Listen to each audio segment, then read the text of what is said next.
Isang makabuluhang aksyon ng pagkakaisa ang ipinamalas ng Regional Mobile Force Battalion 15, katuwang ang mga residente ng barangay Cakedog, Hungduan, Ifugao, noong Mayo 8. Sa pamamagitan ng isang riprap project, nagtulong-tulong ang mga tauhan ng 151st Maneuver Company, 1st IPMFC at ang mga lokal na voluntaryo sa paghahakot at pag-aayos ng mga bato upang makabuo ng matibay na proteksyon laban sa pagguho ng lupa.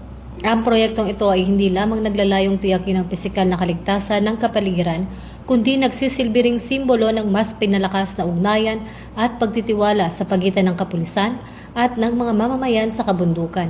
Ipinapakita nito na ang modernong pulisya ay hindi lamang nakatuon sa pagpuksa ng krimen, kundi aktibong katuwang din sa pagpapaunlad at pagpapanatili ng kaayusan sa bawat barangay. Sa pamamagitan ng Enhanced Managing Police Operations, tinitiyak ng PNP na ang bawat presensya ng pulis sa komunidad ay nagbubunga ng mga konkretong benepisyo na nakakatulong sa pang-araw-araw na pamumuhay ng ating mga kababayan, lalo na sa mga malalayong lugar na nangangailangan ng tulong ng paggawa. Ang bayanihang naganap sa Ifugao ay isang inspirasyon na sa pagtutulungan ng pulis at mamamayan, walang proyektong mahirap tapusin. Isang tunay na pagpapakita ng bagong PNP para sa bagong Pilipinas.